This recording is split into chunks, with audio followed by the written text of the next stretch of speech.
നടിയെ ആക്രമിക്കുന്ന ദൃശ്യങ്ങൾ പോലീസിന് ലഭിച്ച സാഹചര്യത്തിൽ പ്രതികളുടെ ചോദ്യം ചെയ്യൽ പുനരാരംഭിച്ചു. പോലീസിന് ലഭിച്ച ആക്രമണ ദൃശ്യങ്ങളുടെ അടിസ്ഥാനത്തിലാണ് ചോദ്യം ചെയ്യൽ. വിവരങ്ങളുമായി ഞങ്ങളുടെ പ്രതിനിധി സാലി മുഹമ്മദ് ചേരുന്നു. സാലി, മറ്റു വിവരങ്ങൾ കൂടി.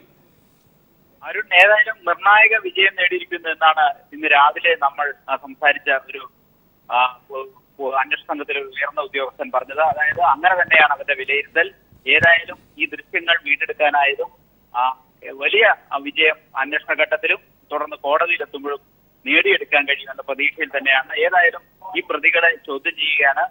മുതിർന്ന അന്വേഷണ സംഘത്തിന് നേതൃത്വം നൽകുന്ന ഉദ്യോഗസ്ഥർ നേരിട്ട് തന്നെയാണ് ചോദ്യം ചെയ്യുന്നത്. അവരെ പ്രതികളെ ഒറ്റയ്ക്കും കൂട്ടായി ചോദ്യം ചെയ്യുന്നു. അതിന് ചോദ്യം ചെയ്യുന്നതിന് പ്രധാനപ്പെട്ട ലക്ഷ്യം ഒന്ന്, ഈ ദൃശ്യങ്ങൾ ലഭിച്ച പശ്ചാത്തലത്തിൽ ഈ ദൃശ്യങ്ങൾ മറ്റാർക്കെങ്കിലും കൈമാറിയിട്ടുണ്ടോ എന്നറിയണം, അല്ലെങ്കിൽ മറ്റെവിടെയെങ്കിലും ഈ ദൃശ്യങ്ങൾ ശേഖരിച്ച് കോപ്പിയിൽ സൂക്ഷിച്ചു വെച്ചിട്ടുണ്ടോ എന്നറിയണം. അതാണ് ഒരു പ്രധാന കാര്യം. മറ്റൊന്ന്, ഈ ഇങ്ങനെ കൈമാറിയിട്ടുണ്ടെങ്കിൽ ആ കൈമാറിയവരിൽ ഉന്നതരായ ആരെങ്കിലും ഉണ്ടോ എന്നുള്ളതാണ് മറ്റൊരു പ്രധാനപ്പെട്ട കാര്യം. എങ്കിൽ മാത്രമേ ഇതിന് പിന്നിൽ ഗൂഢാലോചന ഉണ്ടെങ്കിൽ ഗൂഢാലോചന കണ്ടുപിടിക്കാനും തെളിയിക്കാനും കഴിയൂ എന്നുള്ളതാണ് പോലീസ് ഉദ്യോഗസ്ഥർ പറയുന്നത്. ഒപ്പം തന്നെ മറ്റൊരു കാര്യം പോലീസ് അന്വേഷിക്കുന്നുണ്ട്. കഴിഞ്ഞ ഒരു വർഷത്തിനിടെ പൾസർ സുനിയുടെ 10 ഫോണുകൾ ഉപയോഗിച്ചിട്ടുണ്ട്. ആ ഫോണുകളിൽ നിന്നെല്ലാം ആരെ വിളിച്ചു, ആരെയൊക്കെ ബന്ധപ്പെട്ടു, അസ്വാഭാവികമായി ഉന്നതരായ ആരെങ്കിലുമായി ബന്ധപ്പെട്ടിട്ടുണ്ടോ തുടങ്ങിയ കാര്യങ്ങൾ പരിശോധിച്ചു വരികയാണ്. അതിന്റെ ഭാഗമായി ഈ മൊബൈൽ കമ്പനികളുടെ മൊബൈൽ സേവനദാതാക്കളോട് പട്ടിക വാങ്ങി സൂക്ഷിച്ചിട്ടുണ്ട്. അവയുടെ പരിശോധന ഏതാണ്ട് പൂർത്തിയായി വരുന്നു എന്നാണ് പോലീസ് ഉദ്യോഗസ്ഥർ അറിയിച്ചിരിക്കുന്നത്. ആ പരിശോധന പൂർത്തിയാവുന്നതോടുകൂടി ഗൂഢാലോചന സംബന്ധിച്ചൊരു വ്യക്തത വരും. പോലീസ് മനസ്സിലാക്കുന്നത് ഇതുവരെ ഏതെങ്കിലും തരത്തിൽ ഗൂഢാലോചന സംശയം പോലീസ് മുന്നോട്ട് വയ്ക്കുന്നില്ല. പക്ഷേ ഈ ഫോൺ രേഖകളുടെ പരിശോധന പൂർത്തിയായാൽ മാത്രമേ അക്കാര്യത്തിൽ ഒരു അന്തിമ നിഗമനത്തിൽ എത്താൻ കഴിയൂ എന്നുള്ളതാണ് പോലീസ് പറയുന്നത്. മറ്റൊന്ന്, ഈ ദൃശ്യങ്ങൾ മറ്റാർക്കെങ്കിലും കൈമാറിയിട്ടുണ്ടോ എന്നുള്ളതാണ് പ്രധാനമായി അന്വേഷിക്കുന്നത്. കാരണം ഈ ഒളിവുവാസത്തിനിടെ പൾസർ സുനി കോയമ്പത്തൂരിൽ വെച്ച് ചാർലിയെ ദൃശ്യങ്ങൾ കാണിച്ചിട്ടുണ്ട്. അമ്പലപ്പുഴയിൽ മനുവിന്റെ വീട്ടിലെത്തിയപ്പോൾ ഈ ദൃശ്യങ്ങൾ കാണിച്ചിട്ടുണ്ട്. മാത്രമല്ല, മനുവിന്റെ സഹോദരിയോട് ഈ മൊബൈലിൽ നിന്ന് കാർഡ് ഊരി മാറ്റുന്നതിന് വേണ്ടി ഒരു സേഫ്റ്റി പിൻ ഉണ്ടോ എന്ന് ചോദിച്ചിരുന്നു. അതെല്ലാം മറ്റു ചില സാധ്യതകളിലേക്കാണ് പോലീസ് വിരൽ ചൂണ്ടുന്നത്. മനുവിന്റെ വീട്ടിലോ മറ്റെവിടെയെങ്കിലും ഈ ദൃശ്യങ്ങൾ അടങ്ങിയ ആ മെമ്മറി ചിപ്പ് ഊരി മാറ്റിയിട്ടുണ്ടാവാം, അല്ലെങ്കിൽ അവിടെ വെച്ച് കോപ്പി എടുത്തിട്ടുണ്ടാവാം. അതിനൊക്കെയുള്ള സാധ്യതകൾ പോലീസ് നിലനിൽക്കുന്നു എന്നാണ് പോലീസ് പറയുന്നത്. ഏതായാലും അക്കാര്യത്തിൽ അന്തിമമായി എല്ലാ പഴുതുകളും അടച്ചു തന്നെ കോടതിയിൽ എത്തിക്കാനുള്ള തീവ്ര ശ്രമത്തിലാണ് പോലീസ്. ഒരു കാര്യം നിർണായകമാണ്, വലിയ വിജയമാണ് ഇക്കാര്യത്തിൽ തങ്ങൾ നേടിയിരിക്കുന്നത് എന്ന് തന്നെയാണ് അന്വേഷണ ഉദ്യോഗസ്ഥർ പങ്കുവെക്കുന്ന വികാരം. സാലി മുഹമ്മദ് കൊച്ചിയിൽ നിന്ന് വിവരങ്ങൾ നൽകിയത്. കരിപ്പൂരിൽ എയർ ഹോസ്റ്റസിനെ മരിച്ച നിലയിൽ കണ്ടെത്തി. എയർ ഇന്ത്യയിലെ എയർ ഹോസ്റ്റസ് മോനിഷ മോഹനാണ് മരിച്ചത്. തിരുവനന്തപുരം പേരൂർക്കട സ്വദേശിയാണ് മോനിഷ. KT സ്വാലിഹ് ഞങ്ങളുടെ പ്രതിനിധി ചേരുന്നു. സ്വാലിഹ്, എന്തായിരുന്നു സംഭവിച്ചത്? അരുൺ, എയർ ഇന്ത്യ എക്സ്പ്രസിലെ ജീവനക്കാരിയാണ് മരിച്ച നിലയിൽ കണ്ടെത്തിയത്. കരിപ്പൂരിലെ ഫ്ളാറ്റിലായിരുന്നു മൃതദേഹം. ഇന്നലെ രാവിലെ ഡ്യൂട്ടി കഴിഞ്ഞ് ഫ്ളാറ്റിലേക്ക് പോയതായിരുന്നു. കഴിഞ്ഞ ദിവസം തൊട്ട് വീട്ടിൽ നിന്ന് ഫോൺ വിളിച്ചിരുന്നു. അത് അറ്റൻഡ് ചെയ്തിരുന്നില്ല എന്നാണ് പറയുന്നത്. ഇന്ന് സംശയം തോന്നിയതിനെ തുടർന്ന് പോയി നോക്കുമ്പോഴാണ് മൃതദേഹം കാണുന്നത്. ഇന്നലെ രാവിലെ ആത്മഹത്യ ചെയ്തിരിക്കാമെന്നാണ് കരുതുന്നത്. പോലീസിന്റെ പ്രാഥമിക നിഗമനവും ആത്മഹത്യയാണെന്നാണ്. മൃതദേഹം പോലീസ് എത്തി ഇൻക്വസ്റ്റ് നടപടികളെല്ലാം പൂർത്തിയാക്കി പോസ്റ്റ്മോർട്ടത്തിനായി ഇപ്പോൾ കോഴിക്കോട് മെഡിക്കൽ കോളേജ് ആശുപത്രിയിലേക്ക് കൊണ്ടുപോയിട്ടുണ്ട്. പ്രാഥമികമായി ആത്മഹത്യ തന്നെയാണെന്നാണ് പോലീസ് കരുതുന്നത്. അതുകൊണ്ട് തന്നെ ഇക്കാര്യത്തിൽ മറ്റു ദുരൂഹതകളൊന്നുമില്ല എന്നാണ് പോലീസ് ഇത് സംബന്ധിച്ച് അറിയിച്ചത്. അരുൺ, KT സ്വാലിഹ് വിവരങ്ങൾ നൽകിയത്. രാജ്യതലസ്ഥാനത്ത് സ്ത്രീകളുടെയും കുട്ടികളുടെയും അടിമ ജീവിതം. വിഷപ്പുക കൊണ്ട് ശ്വാസം മുട്ടുന്ന മാലിന്യക്കുന്നിൽ 4 വയസ്സ് മുതലുള്ള കുട്ടികളാണ് ജോലി ചെയ്യുന്നത്. കണ്ടാൽ അറയ്ക്കുന്ന സാഹചര്യത്തിൽ 15 മണിക്കൂറിലധികമായി കുട്ടികളെ പണിയെടുപ്പിക്കുന്നുണ്ട്. ബംഗ്ലാദേശ്, കൊൽക്കത്ത എന്നിവിടങ്ങളിൽ നിന്ന് ഇടനിലക്കാരാണ് സ്ത്രീകളെയും കുട്ടികളെയും എത്തിക്കുന്നത്. സർക്കാരും ബാലാവകാശ കമ്മീഷനും ഇവിടേക്ക് എത്തി നോക്കുന്ന പോലുമില്ല.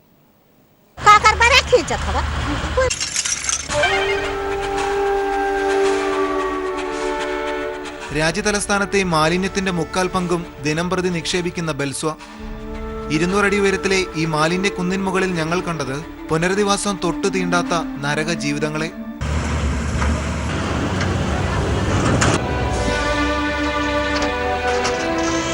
നായ്ക്കൾക്കും ഈച്ചകൾക്കുമൊപ്പം മത്സരിച്ച് മാലിന്യവണ്ടിയുടെ പുറകെ സ്ത്രീകളും കുട്ടികളും പായുന്നു. വിസർജ്യഗന്ധം മനം മടിപ്പിക്കുന്ന കൂനയിൽ നിന്ന് പുനരുൽപാദന വസ്തുക്കൾ തിരഞ്ഞു വിൽക്കാൻ അധ്വാനം. स्कूल नहीं जाते, हमारे यही काम ही है. हाँ मजबूरी है तो कर रहे हैं, नहीं मजबूरी है तो नहीं करते. हाँ ശേഖരിക്കുന്നവ വിൽക്കാൻ ഇടനിലക്കാർ സജീവം. കൊൽക്കത്തയിൽ നിന്നും ബീഹാറിൽ നിന്നും ഇടനിലക്കാരാണ് കുട്ടികളെ എത്തിക്കുന്നത്. പിന്നെ ഇവിടമാണ് ജീവിതം. गंदा काम है, क्या करूं, पैसे के लिए करना पड़ेगा. കൂട്ടത്തിൽ ബംഗ്ലാദേശ് അഭയാർത്ഥി ക്യാമ്പിലെ കുട്ടികളും. पैसा मिलता है. 15 മണിക്കൂറിലേറെ അധ്വാനം. സാനിറ്ററി നാപ്കിൻ മുതൽ മനുഷ്യവിസർജ്യം തളം കെട്ടുന്ന കൂനയിൽ നിന്ന് ഭക്ഷണവും ഉറക്കവും. ലോഹവസ്തുക്കൾ കൊണ്ട് മുറിഞ്ഞ ശരീരഭാഗം പുഴുവരിച്ച് രോഗനിബിഡം. പലരും ലൈംഗിക ചൂഷണത്തിന്റെ ഇരകൾ. ദൃശ്യങ്ങൾ പകർത്തി തിരികെ പോരാൻ തുടങ്ങവേ അപ്രതീക്ഷിതമായി ലഭിച്ച ഓറഞ്ച് പങ്കുവെക്കുന്ന പെൺകുട്ടികളെയാണ് കണ്ടത്. പകലന്തിയോളം പണിയെടുത്താലും വിശപ്പടക്കാൻ വക ലഭിക്കുന്നില്ലെന്ന ദൈന്യത ഓരോ മുഖത്തും പ്രതിഫലിച്ചു. എങ്കിലും ഗതികേടെന്ന് വിളിച്ചു പറയാൻ മടിച്ചു. ജനിച്ചതിനാൽ വളരണമല്ലോ, വളർന്ന് പന്തലിക്കണം. പാർലമെന്റിന്റെ വെളിപ്പാടകലെയാണ് ഈ കാഴ്ചകൾ അരങ്ങേറുന്നത്. പക്ഷേ പൂർണ്ണ സാക്ഷരതയ്ക്കും വികസന ഭാരതത്തിനുമായുള്ള പദ്ധതികൾ നിറവേറ്റുന്നതിനിടയിൽ ഇത്തരം കാഴ്ചകൾ അധികാരികൾ കണ്ടെന്ന് നടിക്കാറില്ല. ക്യാമറമാൻ ഗോപി കടവല്ലൂരിനൊപ്പം മനുശങ്കരൻ, ദില്ലി.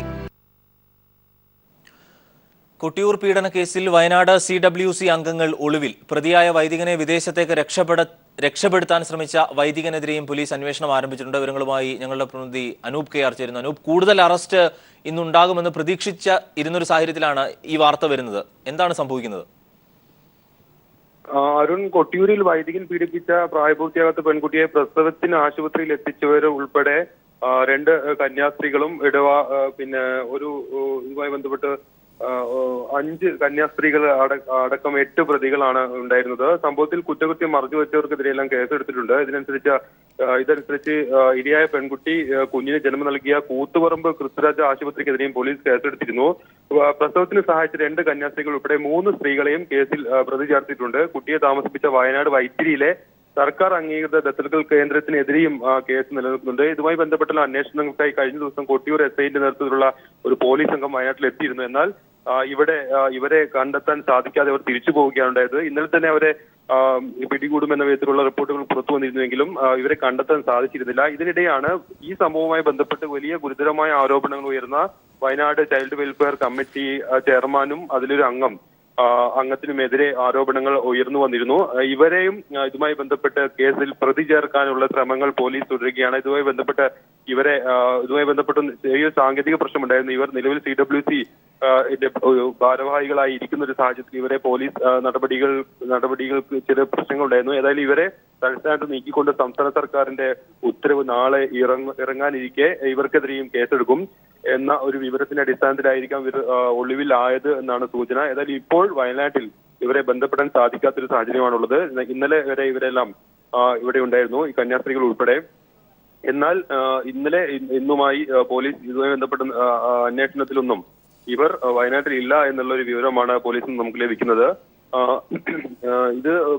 ഇവരെ പോക്സോ നിയമപ്രകാരം ഇവർക്കെതിരെ കേസെടുക്കാനാണ് പോലീസിന്റെ ഒരു തീരുമാനം എന്നാണ് അറിയുന്നത്. ഏതായാലും ഇതുമായി ബന്ധപ്പെട്ട അന്വേഷണം പുരോഗമിക്കുന്നതിടെ വയനാട് CWC ചെയർമാനും ഒരു CWC അംഗവും ഉൾപ്പെടെയുള്ളവർ ഒളിവിലാണെന്നാണ് ലഭിക്കുന്ന വിവരം.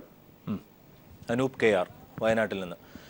കൊട്ടിയൂർ പീഡന കേസിൽ വൈദികൻ മാപ്പ് അർഹിക്കുന്നില്ല എന്ന് AK ആന്റണി. വൈദികനിൽ നിന്നുണ്ടായത് ഏറ്റവും ഹീനമായ കൃത്യമാണെന്നും കൊടും കുറ്റവാളികളോട് പെരുമാറുന്നത് പോലെ വൈദികനെ കൈകാര്യം ചെയ്യണമെന്നും ആന്റണി പറഞ്ഞു. കൊട്ടിയൂർ കേസിലെ പ്രതി ഒരു വൈദികനാണെന്ന് പറയാൻ തന്നെ മോശമാണ്. ഒരിക്കലും മാപ്പർഹിക്കാത്ത ഏറ്റവും ഹീനമായിട്ടുള്ള തീവ്രമാണ് നടന്നത്. അതുകൊണ്ട് പണ്ടൊരു വൈദികനാണെന്നുള്ള പരിഗണന ഒന്നും ആലോചന വിഷയം പോലും ആകരുത്. ഒരു കടുത്ത ക്രിമിനലിനെ കൈകാര്യം ചെയ്യുന്ന പോലെ തന്നെ ഈ കേസ് കൈകാര്യം എൻ്റെ അഭിപ്രായം.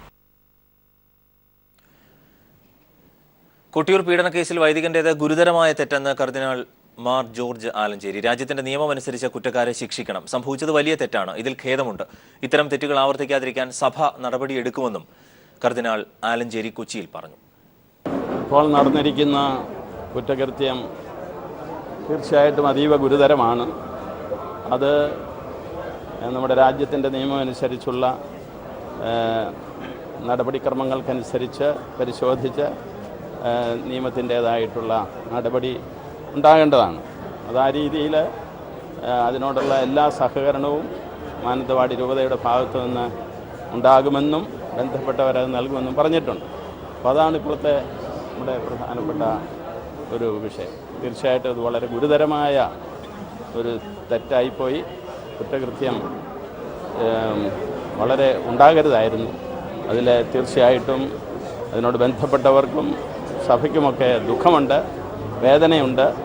അതും എല്ലാം ഇതിനകം നമ്മൾ പ്രകടിപ്പിച്ചു കഴിഞ്ഞു. പതിവ് തെറ്റിക്കാതെ മൂട്ടിമരം നിത്യഹരിത വനത്തിൽ പൂത്തു. സാധാരണ മരങ്ങളിൽ നിന്ന് വ്യത്യസ്തമായി തടിയിൽ ഫലങ്ങൾ ഉണ്ടാകുന്ന ക്ലോറിഫ്ലോറി ഇനത്തിൽപ്പെട്ട മരമാണ് മൂട്ടി. കൊല്ലം പത്തനാപുരം വെള്ളംതെറ്റി സെഷനിലെ തീർത്ഥക്കര ചെക്ക് ഡാമിന് സമീപമാണ് മൂട്ടിമരം പൂത്തുലഞ്ഞത്. നിത്യഹരിത വനത്തിലാണ് മൂട്ടി കായ്ക്കുന്നത്. പക്ഷേ ഇങ്ങനെ പൂത്തുലയുമെന്ന് വനപാലകർ പോലും കരുതിയില്ല.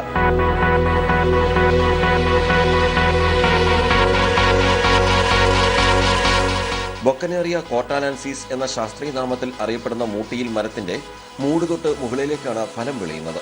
ഇതാണ് മൂട്ടി എന്ന പേര് ലഭിക്കാൻ കാരണവും. മരം പൂവിട്ട് 2 മാസത്തിനുള്ളിൽ പഴം കഴിക്കാൻ പാകത്തിനാകും. റോസ് നിറത്തിലുള്ള പഴം പാകമാകുമ്പോൾ ചുവപ്പ് കലർന്ന നിറമാകും. മധുരവും പുളിയും ചേർന്ന രുചിയുള്ള മൂട്ടിപ്പഴം ഔഷധഗുണമേറിയതുമാണ്. ഉദരരോഗങ്ങൾക്ക് പരിഹാരമായി ഈ പഴം ഉപയോഗിച്ചു വരുന്നു. നിത്യഹരിത വനമേഖലയിൽ മാത്രം കാണപ്പെടുന്ന മൂട്ടി ആന, മാൻ, വാരന്മാർ തുടങ്ങിയവരുടെ ഇഷ്ടഭക്ഷണമാണ്. വനത്തിൽ ജീവിക്കുന്ന കുരങ്ങടക്കമുള്ള വന്യജീവികൾക്ക് ഇപ്പോൾ അവസാനമായിട്ട് കിട്ടുന്ന ഒരു ഫലമാണ്. ബാക്കി ഉള്ള എല്ലാ ഫലവൃക്ഷങ്ങളും തന്നെ വനത്തിന് അന്യമായിക്കൊണ്ടിരിക്കുകയാണ്. അപ്പോൾ ഇത്തരം ഫലങ്ങൾ വന്യജീവികളുടെ ജീവൻ നിലനിർത്തുന്നതിന് ഒരു പ്രധാന ഘടകമാണ്. മാത്രമല്ല നിറയെ ഔഷധങ്ങൾ അടങ്ങിയ ഒരു ഫലമാണ് മൂട്ടിപ്പഴം. അതേസമയം രാമായണ കഥയിൽ മൂട്ടിപ്പഴത്തെക്കുറിച്ച് പ്രതിപാദിക്കുന്നു. മൂട്ടിപ്പഴം സീതയ്ക്ക് വേണ്ടി സൃഷ്ടിക്കപ്പെട്ടതാണെന്നും അതിനാൽ മൂട്ടിയുടെ ശരിയായ സ്വാദ് സീത മാത്രമേ രുചിച്ചിട്ടുള്ളൂവെന്നും പറയുന്നു. ഏറ്റവും സമ്പുഷ്ടമായ വൈറ്റമിൻസ് ഉൾപ്പെട്ടതാണ് മൂട്ടിപ്പഴം. നിത്യഹരിത വനങ്ങളിൽ മാത്രം കാണപ്പെടുന്നു എന്നുള്ളതൊരു പ്രത്യേകത കൂടിയുണ്ട്. അതുകൊണ്ട് തന്നെ വനസംരക്ഷണത്തിന്റെ പ്രാധാന്യമാണ് ഇത് ചൂണ്ടിക്കാണിക്കുന്നത്. ക്യാമറമാൻ പ്രമോദ് പന്നിയോടിനൊപ്പം രാജ്കുമാർ. ശർക്കര പെരുമയ്ക്ക് പേരുകേട്ട ഇടുക്കി, മറയൂർ, കാന്തല്ലൂർ പ്രദേശങ്ങൾ കടുത്ത വരൾച്ചാ ഭീഷണിയിലാണ്. വേനൽ കടുത്തതോടെ കരിമ്പ് കൃഷി ഇറക്കിയ ഏക്കർ കണക്കിന് ഭൂമിയിലെ കരിമ്പുകളാണ് കരിഞ്ഞ് ഉണങ്ങുന്നത്. കരിമ്പോലകൾ കരിഞ്ഞ് കൃഷി നശിച്ചാൽ നഷ്ടപരിഹാരം ലഭിക്കില്ല എന്നതും കർഷകരെ ആശങ്കപ്പെടുത്തുന്നു. കടുത്ത വരൾച്ചയെ തുടർന്ന് കരിമ്പ് കൃഷി ആരംഭത്തിൽ തന്നെ കരിഞ്ഞുണങ്ങുന്നതാണ് കർഷകരെ ആശങ്കയിൽ ആഴ്ത്തിയിരിക്കുന്നത്. ഇടുക്കി കാന്തല്ലൂർ പഞ്ചായത്തിലെ പയസ് നഗർ, കരശനാട്, കട്ടിയനാട് തുടങ്ങിയ പ്രദേശങ്ങളിലാണ് കടുത്ത ജലക്ഷാമത്തെ തുടർന്ന് കരിമ്പ് കരിഞ്ഞുണങ്ങി തുടങ്ങിയത്. ഇത്തരത്തിൽ പ്രദേശത്തെ 500 ഹെക്ടറിലധികം കൃഷിയാണ് നാശത്തിന്റെ വക്കിലുള്ളത്. കരിമ്പിന്റെ ഓലകൾ കരിഞ്ഞുണങ്ങി കൃഷിനാശം സംഭവിച്ചാൽ കർഷകന് നഷ്ടപരിഹാരം ലഭിക്കില്ല എന്നതാണ് കൃഷിക്കാരുടെ ആശങ്കയ്ക്ക് കാരണം. നാളിതുവരെ അനുഭവപ്പെടാത്ത വരൾച്ചയാണ് തങ്ങൾ നേരിടുന്നതെന്ന് കർഷകരും പറയുന്നു. ഈ വരൾച്ച എന്ന് പറയുന്ന കർഷകർക്ക് വളരെ ഒരു തിരിച്ചടിയാണ്. കാര്യം കൃഷികളെല്ലാം നശിച്ചുപോയി. പച്ചക്കറിയില്ല, കരിമ്പില്ല, ഒന്നുമില്ല. തെങ്ങ് വരെ എല്ലാം ഉണങ്ങുകയാണ്. സംസ്ഥാനത്തെ ഏറ്റവും മികച്ച ശർക്കരയായ മറയൂർ ശർക്കരയുടെ ഉൽപാദനം ഇതിനോടകം തന്നെ കുറഞ്ഞിട്ടുണ്ട്.